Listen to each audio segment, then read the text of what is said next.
ធ្វើអីគេយើងកំពុងតែរៀបចំផែនការនេសាទមកស៊ូចត្រីតែអត់មាននុយទេចាំមើលថាស្ទូចត្រីអត់នុយបានត្រីឬក៏អត់បាទឥឡូវយើងមកដល់កោះតាព្រំចូលយ៉ាងឃើញវិញក៏ប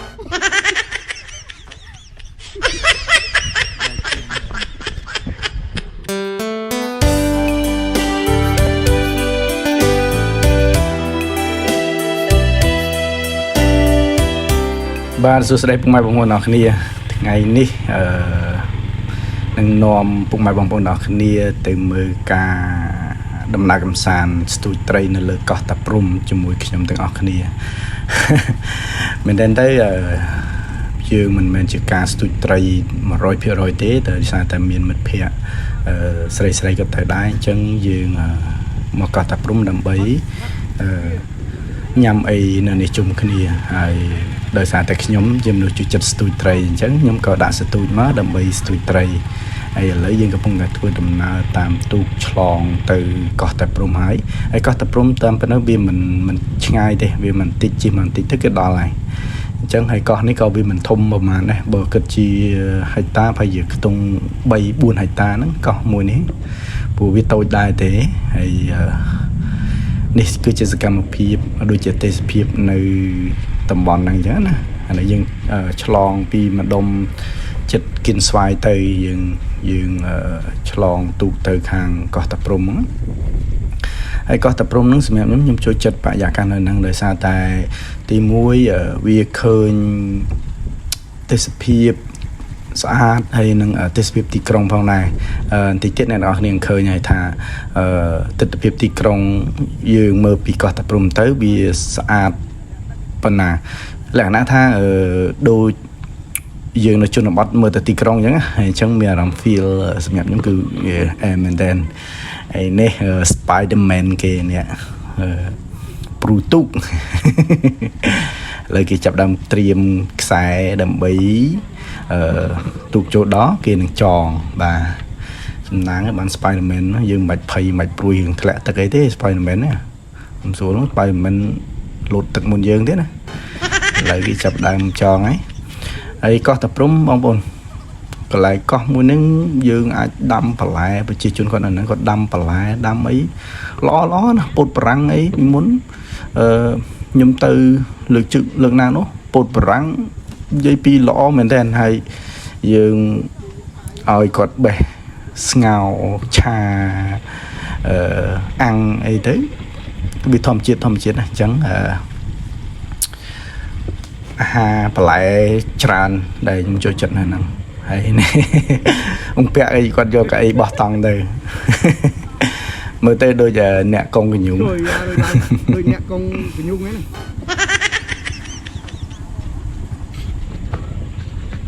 ហើយពេលនេះពួកយើងបានមកដល់ហើយបាទនេះគេដឹកគួរផ្កាម៉ោង 10 នៅលើទូកចេះមានអីស្អាតមួយយ៉ាងមកគេដែរបាទហើយនេះយើងមកដល់ហើយគេដាក់ថាកោះតាព្រំខ្ញុំស្រឡាញ់កោះតាព្រំ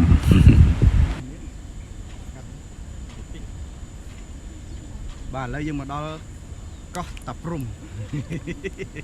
ចូលយ៉ាងឃើញវិញទៅបាទ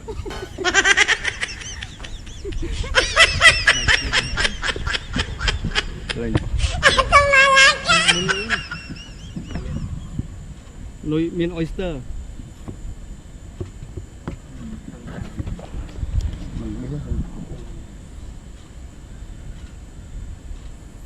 ធ្វើអីគេយើងកំពុងតែរៀបចំផែនការនេសាទមកស៊ូចត្រីតែអត់មាននុយទេចាំមើលថាស្ទូចត្រីអត់នុយបានត្រីឬក៏ហ៎ទេសត្វ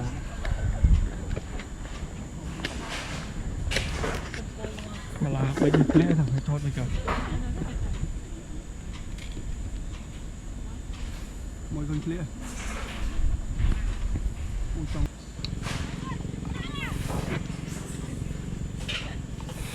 បាទនេះគឺយើងសកម្មភាពលាយនុយហើយយើងលាយហើយក៏យើងចាប់តាមស្ទូចតាមពិតទៅមិនមែនគោលដៅទៅស្ទូចត្រី 100% ទេអញ្ចឹងយើងគាត់ណាទៅយើងលាយនុយហើយយើងក៏ដាក់ស្ទូចចោលឈរចោលអញ្ចឹងទៅហើយស្ទូចអស់រយៈពេលយូរដែរក៏អត់បានត្រីទេអញ្ចឹងក៏សម្រាប់ចិត្តទៅថតវិញបាទទៅថតរូបលេងថតថ្ងៃលិចថតស៊ីឡែតឥ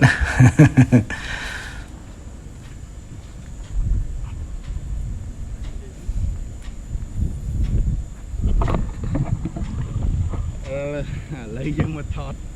ស៊ីឡែតថ្ងៃលិចឥឡូវលិចបាត់អីក៏មិនទាន់បានលិចហ្នឹងបាំងពពកបាត់ដឹងបានយ៉ាងណាទេនេះ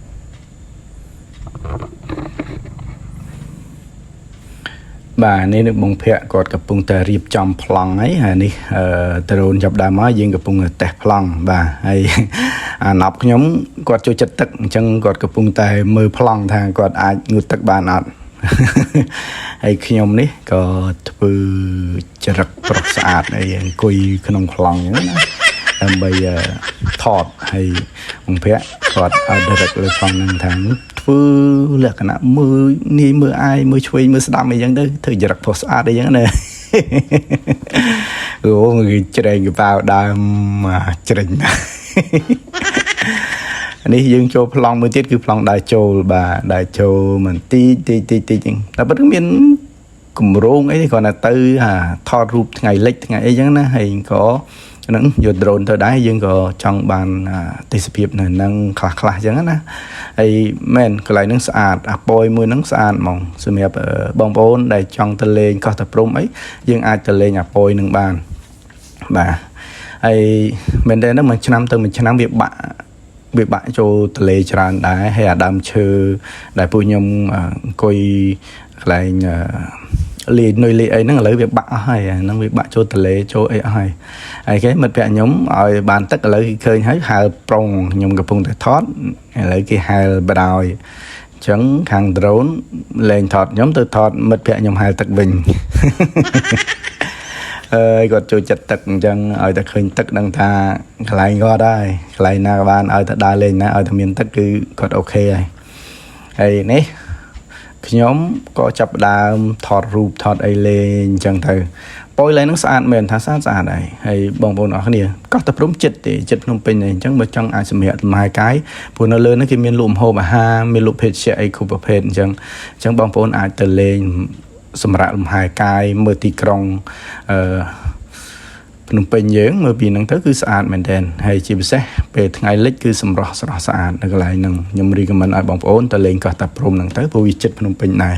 យើងអត់ទៅចាយលុយប៉ុន្មានទេយើងជិះទូកឆ្លងម្នាក់ 5,000 បាទ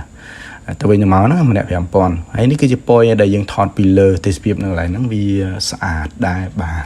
ខ្ញុំថាស្អាតគឺស្អាតហើយវាសម្រាប់ខ្ញុំទឹកខែនេះគឺវាថ្លាឆ្វេងតែម្ដងថ្លាឆ្វង់តែម្ដងអញ្ចឹងយើងអាចងូតទឹកលេងបានប៉ុន្តែបងប្អូនទាំងអស់គ្នាមើលឃើញហើយថាកន្លែងងឹតហ្នឹងខៀវហ្នឹងគឺវាជ្រៅអញ្ចឹងយើងងូតខាងបើសម្រាប់ពួកខ្ញុំចេះហែលទឹកអត់អីទេពួកខ្ញុំហែលចុះហែលឡើងនៅក្បែរហ្នឹងបានអញ្ចឹងណាហើយនេះគឺជាទេសភាពថ្ងៃលិចដែលយើងមើលមកទីក្រុងយើងមើលពីប៉យហ្នឹងមកទីក្រុងភ្នំពេញយើងហ្នឹងកោះពេជ្រក៏អីហ្នឹងអញ្ចឹងមើលទៅឃើញស្អាតមែនតើហើយតាមពិតទៅវាថ្ងៃលិចដោយសារវាមានពពកបើសិនជាអត់ពពកឃើញថ្ងៃពេញមូលកន្លងហ្មងកាន់តែស្អាតហើយនេះយើងសកម្មភាពប្លង់ដ្រូនយើងអាចថាយើងថតយកជាផ្លូវការខ្លះដែរដើម្បីសម្រាប់ទុកប្រើនៅក្នុងការងារអីផ្សេងៗអញ្ចឹងណាហើយនេះយើងឃើញទេសភាពហ្នឹងគឺស្អាតមែនទែនសម្រាប់ខ្ញុំគឺនៅតែ recommend ម្ដងហើយម្ដងទៀតថាបងប្អូនទាំងអស់គ្នាអាចទៅលេងនៅនឹងបានហើយទៅញ៉ាំអីនាំក្រុមគ្រួសារទាំងអង្គុយលេងមានដូចជាចកាដើមគោធំៗនៅហ្នឹងហើយនេះយើងបន្ទាប់ពីយើងបោះដ្រូន 3-4 ប្លង់ហើយខ្ញុំក៏ចង់ងូតទឹកដែរតិចទៀតខ្ញុំងូតទឹកមួយមិត្តភក្តិខ្ញុំដែរតែអត់បានថតជាវីដេអូទេបើតែមានថតរូបស្លឹកហើយខ្ញុំនឹងបង្ហាញថានៅអំពយហ្នឹងថតរូប បានមិនខ្លះហើយខ្ញុំនឹងដាក់រូបភាពដែលខ្ញុំពួកខ្ញុំថតបានថាកន្លែងហ្នឹងវាថតទៅវាទេសភាពបាទស្អាតបែបពីមិនប៉ុន្តែពួកខ្ញុំថតបែបជា silhouette ទេអញ្ចឹងវាល្ងឹតអញ្ចឹងណាជាមួយថ្ងៃលិចហើយទឹកដៃភាកអែមខ្ញុំសរសើរគាត់ថតរូបស្អាតសម្រាប់ខ្ញុំអូខេហើយហ្នឹងហើយវីដេអូពួកខ្ញុំអត់មានអីទេមានតែប៉ុណ្ណឹងគ្រាន់តែចង់បង្ហាញថាបងប្អូនអរគ្នាអាចធ្វើដំណើរសម្រាប់លំហែកាយនៅជិតភ្នំពេញនេះបានកន្លែងមួយនេះក៏ជាទីតាំងមួយដែលល្អដែរព្រោះវាជាទីតាំងធម្មជាតិយើងអាចស្រូបខ្យល់អាកាសបរិសុទ្ធនៅហ្នឹងហើយក៏អាចញ៉ាំបន្លែផ្លែឈើស្រស់ៗតែម្ដងហើយមាន់ស្រែក៏មានដែរអញ្ចឹងបងប្អូនអាចទៅលេងនៅនឹងបានហើយបងប្អូនទៅដល់បងប្អូន search ថាកោះតាព្រំទៅអញ្ចឹងចូលតាមច្រកណាអីណាបងប្អូនទាំងអស់គ្នាច្បាស់ជាដឹងហើយអញ្ចឹងអរគុណច្រើនវីដេអូរបស់យើងមានតែប៉ុណ្្នឹងខ្ញុំថាពុកម៉ែបងប្អូនទាំងអស់គ្នានឹងសប្បាយចិត្តនឹងរីករាយនឹងការទស្សនាវីដេអូមួយនេះ click like follow comment ល្អៗហើយ share ផងអរគុណច្រើន